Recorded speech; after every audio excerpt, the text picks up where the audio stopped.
कभी most hated nepo girl रही Ananya Pandey suddenly आजकल फैन फेवरेट बनती जा रही है and now everywhere you see everyone appreciate Ananya for improving her acting skills and being relatable and for this and that. In fact now ऐसा लग रहा है she is the most accepted nepo girl from recent nepo lot. So अभी कुछ समय से media and social media platform पर कुछ ऐसा नरेशन सुनने एंड देखने को मिल रहा है कि Ananya Pandey is the next Alia Bhatt और Alia 2.0। So it made me wonder कि क्या ये जो नरेशन है वो अनन्या पांडे की पीआर स्प्रेड कर रही है या फिर सच में अनन्या पांडे को ऑडियंस पसंद करने लगी है। And also we will discuss in this video कि कैसे अनन्या ने अपने दूसरे कंटेम्प्रेरी नेपो गर्ल्स को पीछे छोड़ फैन फेवरेट बनती जा रही है। सो सबसे पहले बात करते हैं कि अनन्या क्या सच में नेक्स्ट आलिया भट्ट बन सकती है या फिर उसके क्लोज भी है। If you compare Alia and Ananya की एक्टिंग तो अनन्या आलिया के क्लोज भी नहीं है, सिंस आलिया भट्ट ने अपनी दूसरी मूवी हाईवे से ही अपनी एक्टिंग स्किल्स को काफी इम्प्रूव कर लिया था, जबकि अनन्या कई फिल्म करने के बाद भी एक बिलो एवरेज एक्ट्रेस ही है। आलिया ने कई डिफरेंट टाइप के रोल्स किए हैं बट अनन्या ने 8 मूवीज एंड ओटीटी सीरीज में काम किया है, बट जितने भी रोल किए हैं वो एक सोबो रिच एंड टाइटल गर्ल के ही हैं जो उनकी खुद की पर्सनैलिटी से काफी सिमिलर है। So most of the movies में she is playing herself, but Ananya Alia के फुटस्टेप्स को तो जरूर फॉलो करती हैं and she is trying hard कि वो भी एक दिन आलिया की जैसी सक्सेसफुल एक्ट्रेस बन जाए। पहले आलिया भी लोगों को डम लगती थी एंड सिमिलरली अनन्या ने इंडस्ट्री में डेब्यू किया था ना, तो वो भी ऐसे ही डम हरकतें एंड बातें करती थी, बट स्लोली जिस तरह आलिया ने अपनी पर्सनैलिटी को चेंज किया एंड ऑडियंस के बीच वो पॉपुलर हो गई, अनन्या एंड उसकी पीआर भी उन्हीं फुटस्टेप को फॉलो कर रही हैं। फॉर एग्जाम्पल आलिया ने जब इंडस्ट्री में डेब्यू किया था ना, तब आलिया का कॉफी विद करण के एक एपिसोड की वजह से काफी मजाक बना था, सिंस वो एक question who is the president of India के आंसर में उन्होंने बड़े कॉन्फिडेंस से कहा Prithviraj Chauhan. Who is the president of India? Manmohan Singh. Who is the president of India? Pranab Mukherjee. Pranab Mukherjee.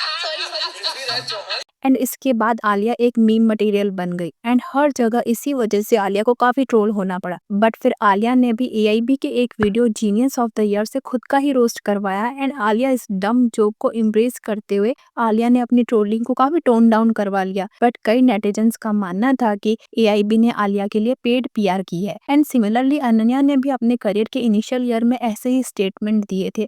जी मेरे टांग को मेरे नोज तक टच कर सकते। I'm not going to say no to an opportunity to act, you know.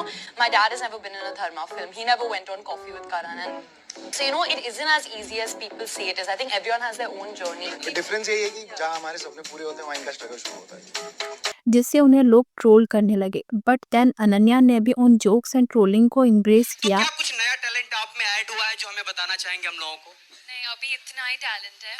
अगर कुछ नया आएगा तो बताऊंगी आपको। एंड नाउ ऑडियंस उनके I can touch my nose with my tongue and struggle statement को काफी हद तक भूल चुकी है। सो आई थिंक अनन्या अपनी कंटेम्प्रेरी से काफी स्मार्ट है, जैसे कि सारा वो नेपो प्रोडक्ट है जिसे सबसे कम ट्रोल किया गया है, क्योंकि इनिशियली सारा ने जब इंडस्ट्री में डेब्यू किया था ना, तब उसने अपनी इमेज एक intelligent relatable girl next door वाली बनाई हुई थी एंड इसी के साथ ही वो हिंदी भी बहुत अच्छी बोलती है unlike other nepo baby. So people thought Sara is very humble, down to earth and just like us and everyone appreciated Sara for that. But फिर सारा ने रिलेटेबल बनने के चक्कर में वो कितनी मिडिल क्लास है एंड वो भी मिडिल क्लास लोगों की तरफ बार्गेनिंग करती है एंड वो बहुत कंजूस है का ड्रामा कुछ ज्यादा ही कर दिया। इवन मिडिल क्लास पीपल भी सारा के जितने मिडिल क्लास नहीं होते हैं। अरे वैनिटी वैन में मुफ्त के तौलिए इतने 2-3 टांके ये लोग रखते हैं रोज, उनमें से ही एक यूज कर लो। 1600 रुपए का तौलिया कौन खरीदेगा? एंड सारा की ये पीआर स्ट्रेटेजी उनके ऊपर ही उल्टी पड़ गई, सिंस अब सबको समझ आ गया कि वो कितनी फेक है, क्योंकि कौन मिडिल क्लास पर्सन एलवी के bag, luxury cars and vacation afford कर सकता है। एंड अब सारा relatable come and cringe vibes ज्यादा देने लगी। अब इसी के साथ जानवी कपूर भी रिलेटेबल बनने का बहुत हार्ड ट्राई करती है, but Ananya is smart that way. She never try to be a middle class person और ना ही ये प्रिटेंड करती है कि she is just like us. In fact she try to play with emotion, क्योंकि इमोशन सबके लिए ही सेम रहते हैं, भले ही आप एक प्रिविलेज बैकग्राउंड से बिलोंग करते हो या ना करते हो।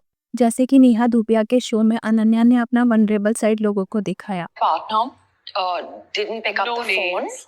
I do end up calling between 50 to 75 times. I don't like giving people space. And then I don't do this, guys. Don't listen to me. Okay. Yes. No, not good idea. Don't call. And Ananya ने बताया कि yes she is obsessive girlfriend sometime but this behaviour is problematic she acknowledge that and people specially वो लोग जो same type की situation and heart break से सफर कर रहे हैं उन्होंने अनन्या के साथ इस बात को लेकर काफी कनेक्ट किया एंड रिलेट किया। अब अनन्या ने ये स्टेटमेंट इमोशनल होकर बोला था या it was the part of her PR strategy I can't comment on that but it worked in her favour. Also Raj Shamnani के पॉडकास्ट में भी अनन्या अपने रिलेशनशिप के बारे में बात करते हुए बताती है कि she has compromised in relationship. So Ananya का ये vulnerable side and emotional side लोगों के लिए काफी रिफ्रेशिंग एंड कंफर्टिंग है। But other hand Sara and Janhvi ने रिलेटेबल बनने के चक्कर में अपनी फेक पर्सनैलिटी ऑडियंस के सामने पोर्ट्रे करी है जो टाइम के साथ ऑडियंस को समझ में आ जाती है। सो डेफिनेटली अनन्या का PR इज बेटर देन सारा एंड जानवी। बट अनन्या के कई इंटरव्यूज में मैंने ये भी नोटिस किया है कि वो सारा अली खान को हमेशा एक नेगेटिव वे में प्रेजेंट करती है। सिंस दोनों एक ही स्कूल में साथ में पढ़ती थी तो अनन्या कई इंटरव्यूज में ये बताती हुई नजर आती है कि सारा उन्हें कैसे बुली करती थी स्कूल में। Sara Ali Khan. So I would actually hide from her in school because I used to be terrified. Like she's Mufat anyways. Like now also she says, but in school she was even more like Mufat and she used to really say anything. So I used to be like, she's going to say something about me. Like what? We did a play together in school and she was the main in the play and I was like holding her umbrella or something. I was like in the back and she wouldn't bother to know my name. So she'd be like, hey, girl, come here. So basically Ananya कह रही है कि सारा उसका नाम भी नहीं जानती थी स्कूल में एंड सारा बहुत मुफ्त थी एंड अनन्या उससे काफी डरा करती थी स्कूल में। एंड सेम बात उन्होंने कॉफी विद करण के शो में भी कही थी कि सारा कैसे उन्हें धमकाया करती है। ऑल्दो सारा का ये कहना था कि ये बस एक मजाक है। Sarah has threatened me saying I'll beat you up if you look at this person at various occasions. Who? You have threatened me. Has it on me? It's worked. I listen to these threats, dude. Who did you talk? But जिस तरह अनन्या इस बात को कह रही है ना उससे यही लगता है कि सारा was a bully in school and Ananya सारा से डरती थी सिंस अनन्या बहुत ही इनोसेंट पर्सन है। अब अनन्या कितनी इनोसेंट है I don't know but Ananya खुद भी एक बुली है। रीजन बीइंग कि जब अनन्या पांडे ने 41 से डेब्यू किया था ना तब अनन्या ने पब्लिकली ये बताया कि उसे यूएससी के एक प्रेस्टिजियस कॉलेज USC में एडमिशन मिल गया है बट वो एक्टिंग को एज अ करियर परस्यू करना चाहती है इसलिए अनन्या ने अपने एडमिशन को 2 साल के लिए डिले कर दिया। एंड अनन्या का ऐसा बोलने के पीछे ये रीजन था कि एक तो वो नेपो बेबी के टैग को टोन डाउन करना चाहती थी क्योंकि अगर अनन्या को USC में एडमिशन मिला है तो इसका मतलब है कि she is intelligent and hard working person unlike other nepo babies. And other hand 42 में डेब्यू करने से पहले करण जौहर ने ही अनन्या पांडे को लेबॉल में डेब्यू करने का आइडिया दिया था जिससे अनन्या पांडे के अराउंड एक हाइप क्रिएट किया जा सके even before the movie. But लेबॉल में रॉयल पीपल या फिर बहुत ही रिच फैमिली के लोग ही एंटर कर सकते हैं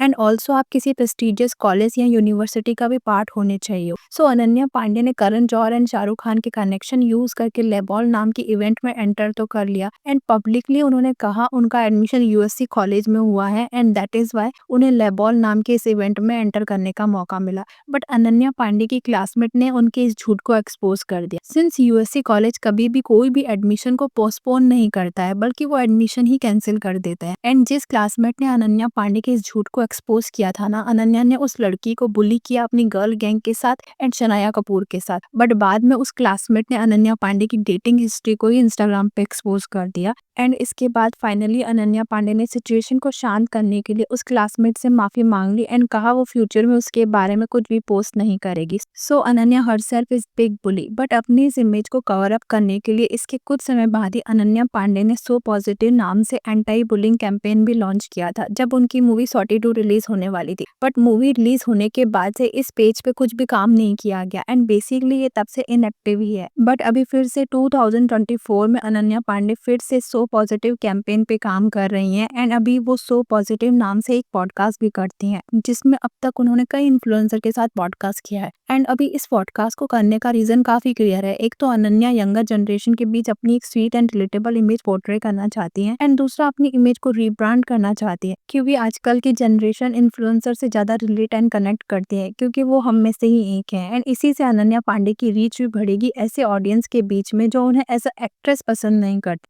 एनीवे सारा एंड जानवी कपूर ने जहां कई मूवीज में main lead and female centric role portray करने का ट्राई किया है एंड वो इस कोशिश में बुरी तरह से फ्लॉप रही हैं सिंस उनकी एक्टिंग स्किल्स अभी इतनी अच्छी नहीं है। वहीं अनन्या पांडे ने ऐसे रोल सिलेक्ट किए हैं जो उनकी पर्सनैलिटी से सिमिलर है, जैसे कि गहराइयाँ, control and call me babe movies में। इन सभी मूवीज में अनन्या ने ठीक ठाक ही एक्टिंग की है compare to her previous movie, and इससे अनन्या पांडे ऑडियंस के बीच में ये इल्यूजन क्रिएट करने में सक्सेसफुल हो गई हैं कि उनकी एक्टिंग स्किल्स इंप्रूव हो रही हैं and she is working hard. So Ananya Pandey काफी स्मार्टली अपने आप को प्रेजेंट कर रही हैं, जहां वो अपने वीक पॉइंट को हाइड करती हैं एंड अपनी स्ट्रेंथ को शो करती हैं। Although I don't think Ananya Pandey कभी भी कोई पावरफुल रोल जैसे कि आलिया भट्ट ने गंगूबाई में किया था एंड कृति सनन ने मिमी में किया, उस तरह के रोल करने में कैपेबल है। एंड अनन्या पांडे की लुक्स भी नॉन ट्रांसफरेबल है। व्हाट आई मीन टू से, जैसे कि कृति सनन एक अर्बन गर्ल का रोल प्ले करती हैं एंड दूसरी तरफ मिमी जैसा रोल जिसमें वो एक स्मॉल टाउन गर्ल का रोल प्ले करती हैं, एंड दोनों ही टाइप के रोल उन पे सूट करते हैं एंड वो कन्विक्शन के साथ प्ले भी कर पाती हैं। But you can't expect that from Ananya Pandey, and Ananya भी ये बात समझती है, एंड इसीलिए अनन्या या तो मूवीज में बहुत छोटे रोल करती हैं जिनमें मूवी की सक्सेस उनके रोल पर डिपेंड नहीं करती, या फिर वो अपनी पर्सनैलिटी के सिमिलर ही रोल को चूज करती है। And also Ananya is not trying to prove herself versatile unlike Sara and Janhvi. So ऐसा करके भी अनन्या काफी लंबे समय तक बॉलीवुड मूवीज एंड फैंस के बीच रेलेवेंट रह सकती है। एंड डेफिनेटली वो भले ही एक स्किल्ड एक्ट्रेस नहीं है, बट अनन्या ऑडियंस के बीच काफी पॉपुलर हो चुकी है thanks to her PR. So guys, what do you think about this? Please let me know in the comment section.